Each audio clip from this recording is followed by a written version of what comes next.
Salam sejahtera untuk kita semua. Haleluya. Syukur kepada Tuhan, berkat Tuhan limpah. Kembali kita bisa beribadah. Ada yang sudah 2 kali, puji Tuhan. Mungkin kalau ada yang sempat ibadah online lagi. Banyak jemaat begitu saudara. Sudah ibadah, belum cukup, tambah di YouTube. Wah, 2, 3, yang penting pilih yang bagus-bagus. Puji Tuhan. Saya berterima kasih kepada Bapak Gembala, Ibu Rohani atas kesempatan pelayanan pada malam hari ini. Masih dengan tema Roh Kudus dan pikiran kita. Kita akan membaca dalam Roma pasal 8, ayat yang sudah kita baca tadi pagi. Roma pasal 8, ayat 5, lengkapnya sebenarnya ayat 1 sampai 8. Tapi kita lihat saja ayat 5. Roma 8 ayat 5. Saya baca untuk kita semua. Sebab mereka yang hidup menurut daging memikirkan hal-hal yang dari daging. Mereka yang hidup menurut roh memikirkan hal-hal yang dari roh. Saya ulang sedikit landasan berpikir dari khotbah ini, yaitu karya Roh Kudus menyentuh juga pikiran. Seringkali orang Kristen berhenti pada tersentuh perasaan. Lu ada rasa Roh Kudus? Ada. Kapan? Tadi di ibadah. Waktu kapan? Ku mau sepertimu Yesus. Wih, sedap betul. Perasaan kayak ada damai sejahtera begitu. Apalagi berkaryalah Roh Kudus di sini. Mulai besok akan ada doa malam memperingati hari-hari di mana gereja mula-mula berdoa menyongsong hari Pentakosta.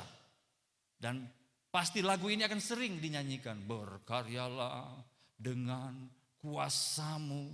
Waktu ulang ini lagu ketiga, kita rasa betul-betul bergerak sendiri ini badan nih. Berkaryalah. Bukan malaria, tapi memang Roh Kudus. Tidak apa-apa. Dan memang harus Bapak Ibu. Jangan tahan-tahan ekspresi. Nanti pas besok mulai berdoa baru ingat itu khotbah. Jangan terlalu bergoyang. Tahan-tahan. Jangan. Gas. Mau menangis. Keluar air mata. Ingus. Yang penting ada tisu di samping. Lap. Hajar. Tetapi terlalu sering kita berhenti di level merasa. Perasaan tersentuh. Roh Kudus berkarya pada hal-hal yang berhubungan dengan perasaan. Padahal tadi pagi saya sudah bilang, banyak sekali ayat, kaya sekali ayat dalam Alkitab yang menghubungkan karya Roh Kudus dengan pikiran.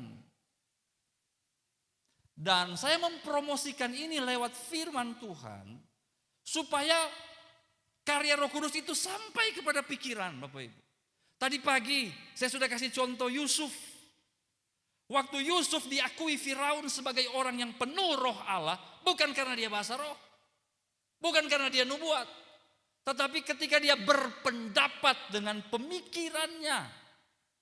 Pemikiran soal apa? Mengartikan mimpi Firaun, lalu kemudian berpikir strategis, administratif, manajerial, dengan tepat, memikirkan bagaimana kalau terjadi kelaparan.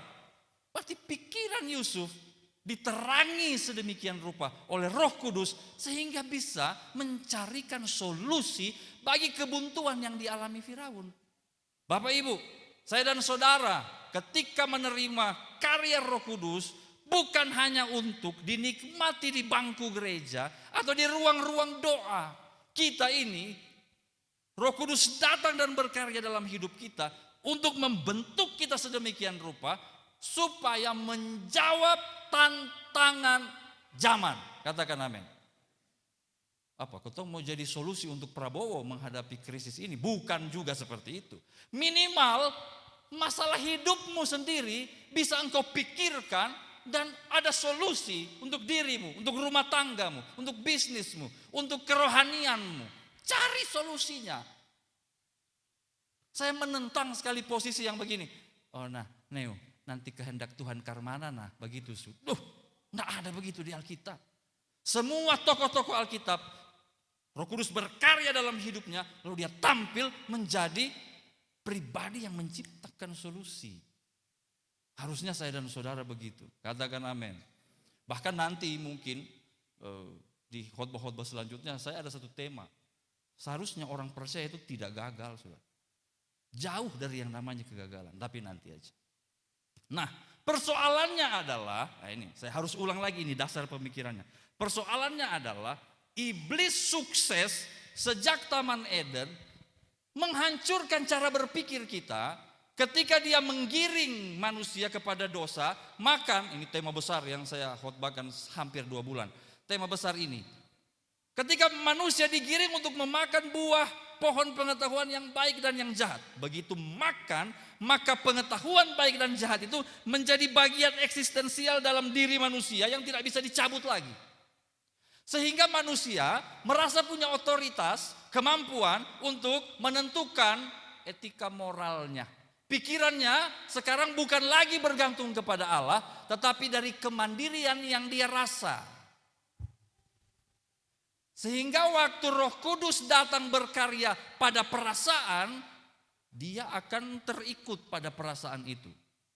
Tapi Bapak Ibu, iblis tidak keberatan waktu kita bergaul dengan Roh Kudus di level perasaan. Iblis tidak keberatan, dia akan terus gas terus. Masa mau menangis di doa. Terus. Tapi dia mulai keberatan ketika pikiran kita mulai berubah oleh Roh Kudus. Oh, dia takut. Karena Ari akan muncul sebagai orang yang bisa berpikir dengan tajam, dengan hebat, dengan baik. Dan dia akan mulai bertindak sesuai pikiran Kristus. Dan pikiran Kristus akan menghasilkan karya yang merugikan kerajaan iblis. Karena orang dengan pikiran Kristus, kata 1 Korintus pasal 2, tidak dinilai oleh siapapun tapi menilai segala sesuatu. Pikiran Kristus berarti kita akan mulai mengambil keputusan-keputusan yang tepat. Mulai membenahi diri, mulai membenahi rumah tangga, mulai membenahi hidup. Hidup kita jadi baik, masuk surga, iblis pusing. Saya ulang lagi pernyataan ini. Iblis tidak keberatan ketika kita membuka perasaan kita. Ada karya Roh Kudus, tapi ketika dia mau berkarya di pikiran, iblis sangat keberatan. Dia takut kita bangkit sebagai orang-orang hebat. Malam hari ini saya akan mengajukan 2 contoh lagi dari perjanjian lama. Sebenarnya Kak Donald sudah mengkhotbahkan ini minggu lalu dan saya sangat diberkati. Lalu saya menemukan bahwa ini sebenarnya ada hubungannya dengan cara kita menerima karya Roh Kudus. Saul, mari kita buka di dalam 1 Samuel pasalnya yang ke-9. 1 Samuel pasalnya yang ke-9, di situ perikop menyatakan Saul diurapi menjadi raja oleh Samuel. Saya mau baca ayat 15. Perhatikan baik-baik ayat 15, nanti saya yang baca. 1 Samuel 9 ayat 15. Tetapi Tuhan telah menyatakan kepada Samuel sehari sebelum kedatangan Saul.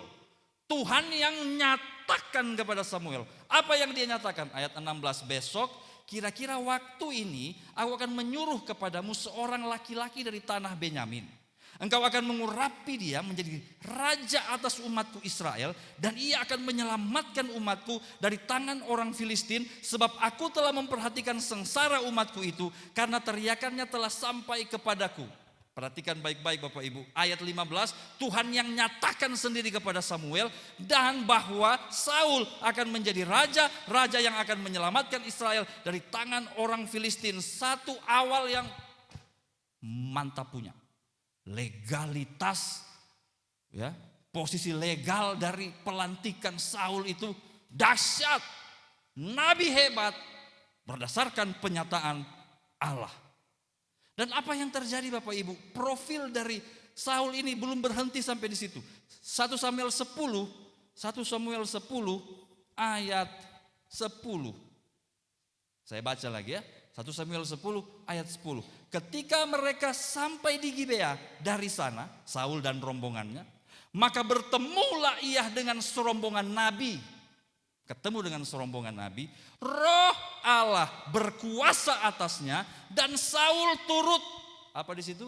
Kepenuhan seperti nabi di tengah-tengah mereka. 1, dia dipilih langsung oleh Allah. 2, dia ada karya Roh Kudus di sana, bahkan kepenuhan seperti nabi. Kurang apa ini raja ini? Hebat sekali. Lalu berikutnya, bukan cuma Roh Kudus, bukan cuma legalitas dari Allah. Ada satu lagi Bapak Ibu. 1 Samuel 10 ayat 20. Ketika Saul mau dilantik jadi raja, mau diurapi menjadi raja. 1 Samuel 10 ayat 23. Nah, Saul mau dilantik, dia lari, dia sembunyi. Saya baca. Berlarilah orang ke sana dan mengambilnya dari sana. Dan ketika ia berdiri di tengah-tengah orang-orang sebangsanya, ternyata apa saudara? Ia lebih tinggi dari bahu ke atas, lebih tinggi daripada setiap orang sebangsanya. Perhatikan ayat 24, dan Samuel berkata kepada seluruh bangsa itu. Ini kalimat luar biasa. Ini kalau ada orang omong di beta model begini, memang bukan cuma telinga yang mengembang, hidung kalau perlu terbang. Kamu lihatkah orang yang dipilih Tuhan itu? Sebab tidak ada seorang pun yang sama seperti dia di antara seluruh bangsa itu. Di budaya yang sangat mengagungkan kekuatan fisik, dia tinggi lebih dari bahu ke atas. Dia adalah profil. 1, legalitas dari Tuhan dia punya. 2, urapan Roh Kudus seperti nabi. 3, fisik. Ini raja siap perang nih. Mantap punya. Tidak ada yang lebih dari dia. Lalu bersoraklah seluruh bangsa itu demikian. Hidup raja. Gebrakan pertama. 1 Samuel 11 ayat 6. Gebrakan pertama. Ketika orang-orang di Yabes Gilead diserbu oleh bangsa Amon. Ayat 6. Ketika Saul mendengar kabar itu, maka berkuasalah roh Allah atas dia. Dan menyala-nyalalah amarahnya dengan sangat, dan dia melindungi orang-orang Yabes Gilead dari orang-orang Amon. Hebat. Tapi kita dengar khotbah minggu lalu tentang kegagalan Saul. Apa yang menjadi masalah Saul sehingga dia gagal menjadi raja yang sangat-sangat diharapkan dengan modal yang terlalu banyak. Harusnya mulus dia jadi raja hebat, dikenang sepanjang masa oleh orang Israel. Dan harusnya bendera yang sekarang ada di Israel, King David Star, bintang Daud, harusnya bintang Saul. Tetapi kenapa dia gagal? Awal dari kegagalan Saul ada di 1 Samuel 13. Nah, ini dia persoalan. 1 Samuel 13. Saya baca ya, ayat 11. Ayat 11 saya baca. Tetapi kata Samuel, apa yang telah kau perbuat? Jawab Saul, karena aku melihat rakyat itu berserak-serak. Jadi ada perang melawan orang Filistin. Saul lihat rakyat semulai kalah. Dan engkau tidak datang pada waktu yang ditentukan. Harusnya Samuel yang datang lalu bakar itu korban persembahan kepada Allah. Samuel sonde datang-datang. Padahal orang Filistin telah berkumpul di Mikmas. Ayat 12. Boleh baca sama-sama ayat 12? Cuma 2 kata yang pertama ayat 12. Siap? 1, 2, 3. Maka pikirku. Saya tidak perlu pakai bahasa asli. Maka pikirku. Orang yang sudah ditentukan Allah menjadi raja. Punya urapan luar biasa seperti nabi. Punya kemampuan fisik prajurit yang gagah perkasa. Tapi pikiran sonde diubah. Hal-hal yang lain itu Tuhan yang atur. Tapi permisi. Pikiran Tuhan tidak pernah paksa. Kita mau berubah pikiran sama seperti Kristus, pikiran sama seperti firman, Tuhan tidak pernah paksa kita berubah pikir. Engkau sakit, engkau disembuhkan, Tuhan bisa bikin. Bahkan kita tidak berdoa pun, waktu sakit, kalau Tuhan mau, Tuhan sembuhkan, sembuh. Tapi kalau pikiran, itu punya kita, itu ranah kita.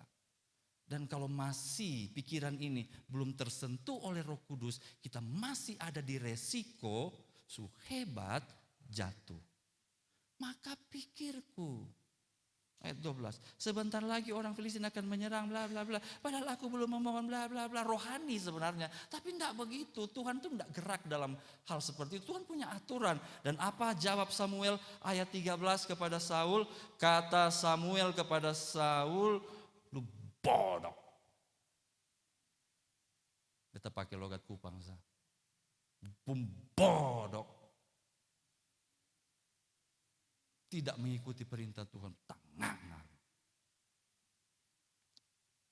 Ya mulai dari sini.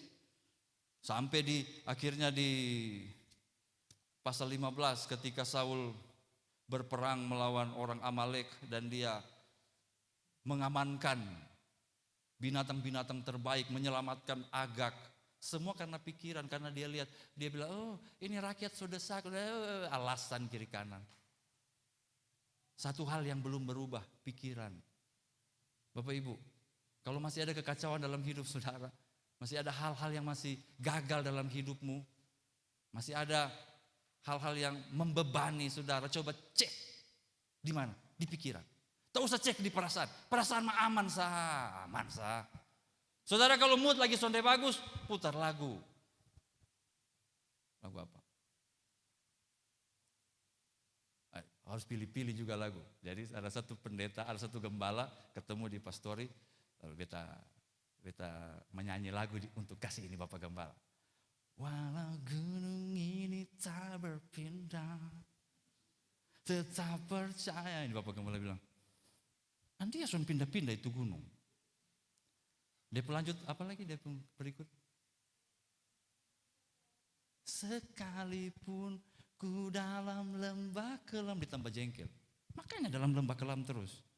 Tak mengapa asal kau di sampingku. Satu lagi, ayo. Ini yang dia paling marah ini. Ulang bagaimana? Walaupun masalahku masih ada, dia bilang, makanya sudah habis-habis. Bukan beta yang ngomong, dia yang ngomong. Pas ada istri juga di sana kotong katawa. Pilih-pilih lagu juga. Salah satu lagu yang beta suka kalau beta lagi masalah. Ini untuk memperbaiki mood. Bukan berarti dengan menyanyi ini pikiran aman. Enggak, cuma mood, cuma perasaan. Apa itu? Lingkupiku. Coba Bapak Ibu lagi masalah parah. Nyanyi ini lagu. Lingkupiku. Kita tenang, betul lah. Dengan saya, masih dapat ingat istri Pumbaveto mah naungiku, haleluya, dalam kuasamu. Pas angka muka ada dia di muka situ. Di saat badai bergelora, tapi minimal perasaan aman. Tapi pikiran itu beda, saudara. Tidak bisa hanya dengan menyanyi. Saudara tahu pikiran itu dilatih pakai apa? Disiplin.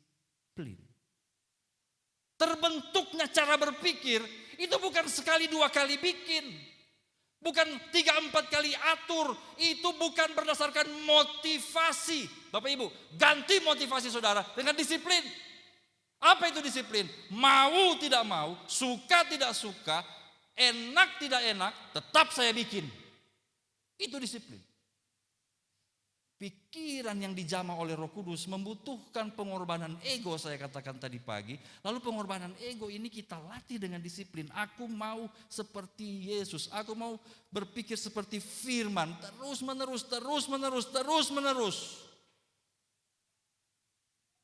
Supaya kita bisa terhindar dari nasibnya Saul. Minggu lalu itu saya dengar khotbah di situ, di kursi itu dengan Kal dengar Kak Donald khotbah dengan penuh perhatian sambil dia tanya. Karena Kak Donald tidak tutup seperti apa kan nasibnya Saul. Dia tanya, terus itu Saul ke mana? Beta kasih ayat, masih duduk saja, beta kasih handphone. Coba lu baca ini. Itu tentang matinya Saul yang sangat tidak enak. Baca di rumah sah. 2 Samuel pasal terakhir. Coba lu baca. Dia baca, dia bilang, ke mana Kal? Semoga Arsenal menang, tidak seperti Saul kalah. Itu akhirnya, saudara. Tapi saya tidak mau kita berhenti di sini. Saya mau lihat ada satu contoh. Saya akan tutup dengan satu contoh yang sukses. Haleluya, haleluya. Biar itu Saul, dia pembodok. Bukan beta yang ngomong, ayat Alkitab bodok. Bagaimana dengan Daud? Bapak Ibu, kalau kita belajar Perjanjian Lama itu menarik. Saya bukan orang biblika, tapi berulang-ulang saya dikasih mata kuliah oleh kampus saya mengajar itu biblika. Akhirnya saya, sudahlah, saya belajar tentang kitab-kitab. Akhirnya saya menemukan yang disebut dengan narasi. Jadi narasi itu punya tujuan. Waktu naskah-naskah ini mulai dikumpulkan pasca pembuangan, mereka itu mengatur ceritanya, kan sudah ditulis, kita percaya ditulis oleh Samuel, tapi diatur ceritanya, bahasanya sedemikian rupa, ternyata untuk menciptakan kontras. Dengar ini, Saul dimulai dengan yang saya sudah jelaskan tadi, kehebatan, sepertinya tidak ada celah, tapi jatuh oleh cara berpikir. Nah sekarang ada penggantinya, the rising star, Daud namanya. Kita lihat dalam 1 Samuel pasal 15. 1 Samuel pasal 15 ayat 1, Tuhan berfirman kepada Samuel, aku sudah menolak Saul. Sekarang lu pergi, lantik salah satu anak dari Isai yang ada di Bethlehem. Pergilah Samuel, kemudian dia bilang, kuduskan Isai, anak-anaknya laki-laki, undang mereka ke upacara pengorbanan. Ayat 6. Ayat 6. Ketika mereka itu masuk dan Samuel melihat Eliab, kakak Daud. 1 Samuel 16, ayat 1 Samuel 16 ayat 6. Kakak Daud masuk. Samuel pemikiran masih terbawa dengan romantisme Saul yang tinggi besar, yang prajurit. Sehingga Samuel berkata, berpikir Samuel, jadi Samuel juga pemikiran ada salah-salahnya juga saudara-saudara. Apalagi cuma Samuel Nenobais. Samuel di Alkitab saja masih salah, apalagi kalau Samuel Malelak aman. Dia pemikiran aman. Samuel Nubantonis dia agak. Beson kenal dia. Ketika mereka masuk, Samuel melihat Eliab lalu pikirnya, sungguh di hadapan Tuhan sekarang berdiri yang diurapinya. Ini sama kayak Saul, jago ini. Tapi perhatikan ayat 7, ini ayat yang sangat terkenal, tapi tolong jangan dipahami di luar konteksnya. Tetapi berfirmanlah Tuhan kepada Samuel, janganlah pandang parasnya atau perawakan yang tinggi, sebab aku telah menolaknya. Kalau kita pahami ini di luar konteks, maka saya juga ditolak Tuhan karena saya agak tinggi. Bukan itu ya. Maksudnya Samuel sudah mengandalkan fitur fisik sama seperti Saul. Romantis sekali dia mengingat Saul. Oh, bukan yang dilihat manusia, yang dilihat Allah. Manusia melihat apa yang di depan mata, tetapi Tuhan melihat hati. Ayat 8 Abinadab lewat, bukan. Kemudian sampai ke-7 anaknya lewat, bukan.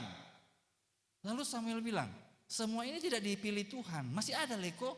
Jawaban Isai saudara, ini menegaskan betapa remehnya Daud. Ketika semua anak laki-lakinya diundang, yang satu ini tidak dianggap, bahkan tidak dihitung sebagai anak. Tidak dihitung sebagai anak. Bayangkan, lupa anak laki-laki kumpul semua. Oh iya, Eliab sama segala macam. Daud, tidak mungkin dia. Bukan dia. Tapi Samuel bilang, ketong sudah makan kalau dia belum datang. Oh cepat sekali dong pi ambil. Cepat ketong sudah lapar nih, panggil dia. Dan dialah ayat 13. Samuel mengambil tabung tanduk yang berisi minyak itu, mengurapi Daud di tengah-tengah saudara-saudaranya. Sejak hari itu dan seterusnya berkuasalah roh Tuhan atas Daud. Haleluya, haleluya. Remeh, bahkan dilupakan oleh orang tuanya sendiri. Tetapi sejak saat itu dan seterusnya berkuasalah roh Tuhan atas Daud.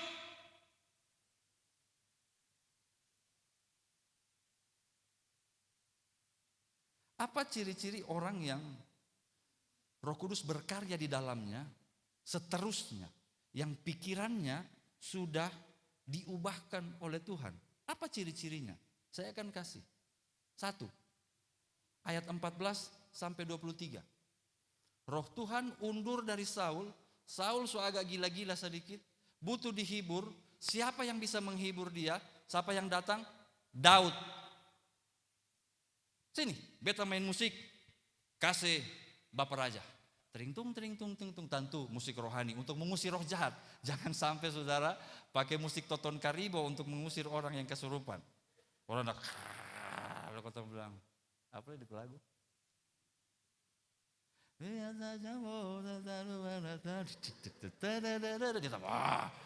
Harusnya cuma 3 setan jadi 5. Jangan salah pilih lagu. Daud menyanyi pasti lagu. Lingkup piku, tadudung. Sembuh, sabar dulu. Ini remeh, maksudnya ini kita baca seperti cerita yang biasa. Tapi sabar dulu, pelan-pelan. Lihat, dia sudah diurapi menjadi raja. Sekarang diminta untuk menjadi main musik untuk raja yang so agak gila. Beta bukan Daud, puji Tuhan. Tapi kalau beta jadi Daud, sabar dulu. Bosong lupa misalnya dong datang, ini Raja Saul ada butuh pemain kecapi. Minta maaf, Daud sibuk. Kenapa sibuk Daud? Bosong lupa kemarin lalu beta dapat urapan. Itu tabung tanduk yang ada minyak dari Samuel, itu ditaruh di minyak di beta pun kepala. Mau main musik, sonde level. Calon raja kok main kecapi. Tapi Daud tidak begitu. Sungguh-sungguh Roh Kudus telah berkuasa dalam hatinya, pikirannya. Dengar prinsip ini Bapak Ibu. Orang yang telah diubah oleh Roh Kudus akan mengerjakan apapun kepercayaan Tuhan yang ada di depannya, katakan amin. Dan dia tidak bikin dengan setengah-setengah. Begitu dipercayakan menjadi suami, maka harusnya kita menjadi suami yang maksimal. Tuhan percayakan menjadi istri, jadilah istri yang maksimal. Tuhan percayakan menjadi karyawan, jadi karyawan yang maksimal. Ini panggilan Tuhan untuk keseharian kita. Tuhan percayakan apapun dalam kehidupan saya dan saudara. Menjadi hamba Tuhan, jangan tanganga. Kita mau jadi hamba Tuhan, lagi praktek. Cuma cuci piring ini, kapan khotbahnya? Apa yang dipercayakan bikin dengan setia. Itu berarti pikiran sudah dicerahkan oleh Roh Kudus. Boleh bilang amin? Jangan mulai, tunggu sabar, tunggu Goliat dulu. Belum Goliat. Nanti pasal 17 baru Goliat.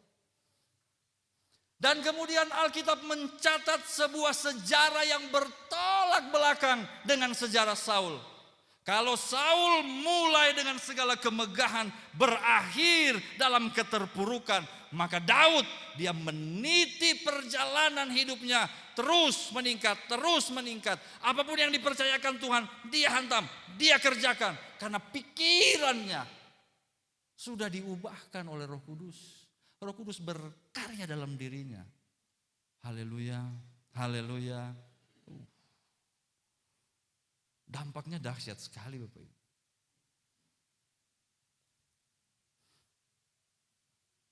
Apalagi ini banyak siswa-siswi sekolah kitab, pengerja-pengerja. Beta tuh sering gemes. Karena beta juga pernah pengerja, pernah di sekolah Alkitab. Kami dulu punya mentalitas saya ya. Begitu ada kepercayaan pelayanan sekecil apapun. Sekecil ngepel, sekecil sapu. Harus dikerjakan sungguh-sungguh. Kalau masih, saya punya prinsip waktu menjelang penamatan saya dengan istri saya ngobrol panjang soal menjadi pengerja. Ya memang mungkin karena didikan di sekolah Alkitab. Saya punya prinsip satu. Kalau gembala bisa tidak bikin apa-apa, itu yang saya bikin. Jadi saya ingat ketika selesai tingkat 1, saya ada di Jakarta di seorang gembala. Jadi dia itu biasa bangun keluar dari kamar itu jam 6, dia keluar. Karena kami Beston masing-masing, jam 6 dia keluar. Dan dia mulai kontrol karena ada pastori 4 lantai dengan gereja, dia mulai tunjuk ini, tunjuk itu. 3 hari pertama saya pelajari, saudara. Saya pelajari. 1 minggu lah sampai tuntas saya bisa pelajari. Dan 1 minggu setelah itu dia keluar dari kamar jam 8. Bahkan pernah jam 9. Karena waktu dia keluar jam 6, dia tanya, dia tunjuk. Hit itu, oh sudah. Nah, itu, oh sudah. Yang ini, oh. Jadi sudah, balik tidur. 4 lantai, selesai. Kalau pengerja-pengerja sekarang, sampai ada ibu gembala mungkin semua stroke. Sudah beres-beres ini kerja. Baru kerja. Bagaimana urus jemaat? Coba. Tuhan pernah percayakan saya ngurus jemaat. Aduh, Allah Akbar. Kita tidak tahan. Urus jemaat. Karena istri saya jadi saksi. Saya akan melibatkan diri kepada pergumulan jemaat. Tanya istri saya, hampir setiap 2-3 hari drop. Entah entah alergi, entah sakit kepala. Tapi memang itu kerjanya. Nah, kalau cara kerjanya nganga, belum ada perubahan pikiran, mati itu jemaat. Tapi yang di sini saya rasa sudah bagus-bagus. Mudah-mudahan. Bagaimana dengan kita dalam keseharian?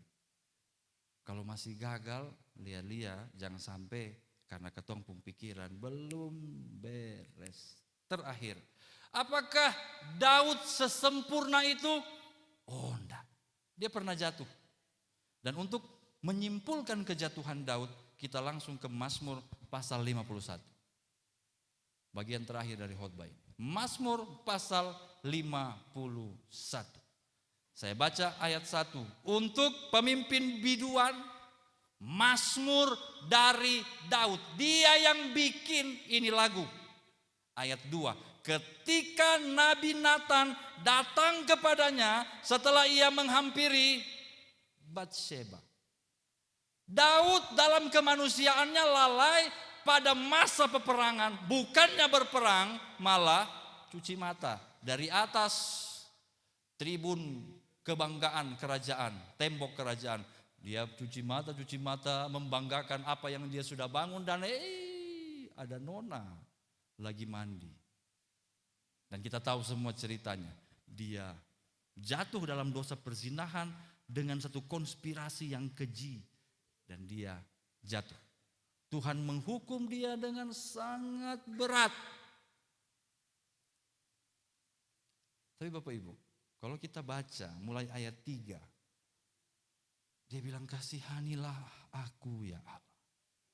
Menurut kasih setiamu, hapuskanlah pelanggaranku menurut rahmatmu yang besar. Bersihkanlah aku seluruhnya dari kesalahanku dan tahirkanlah aku dari dosaku. Dia tidak mundur dari kenyataan. Aku telah bersalah. Tapi dia mengaku dan minta Tuhan bersihkan. Dan untuk sama dengan konteks yang sementara kita bicarakan, lahirlah satu ayat yang sangat terkenal. Ayat 13. Didahului dengan ayat 12. Saya baca. Mazmur 51 ayat 12. Jadikanlah aku tahir ya Allah. Dan perbaharuilah batinku dengan roh yang teguh. Ayat 13 boleh sama-sama. 1, 2, 3. Janganlah membuang aku dari hadapan. Dan janganlah mengambil rohmu yang kudus daripadaku. Ini sikap iman. Yang lain terserah. Tuhan boleh hukum aku dengan tanganmu yang kuat, silahkan. Tapi jangan ambil rohmu yang kudus. Kenapa? Karena dia tahu di dalam roh kudus, di dalam roh Allah, pikirannya akan kembali dibaharui. Perasaannya akan kembali dipulihkan. Hidupnya akan kembali ditata. Dan setelah peristiwa ini, Tuhan kembali menata Daud sehingga di perjanjian baru disimpulkan dia adalah orang yang berkenan kepada Tuhan. Mari Bapak Ibu, kita menjadi orang-orang yang berkenan kepada Tuhan. Besok ketika kita berdoa, jangan cuma kejar perasaan, tapi kejar pikiran. Roh Kudus, kami menangis di hadirat-Mu. Kami bergumul di hadirat-Mu. Kami tersentuh perasaan oleh kuat kuasa-Mu. Tetapi selebihnya itu juga sentuh pikiran kami. Supaya pikiran kami menjadi seperti pikiran Kristus. Amin. Saya kembalikan kepada Bapak Gembala.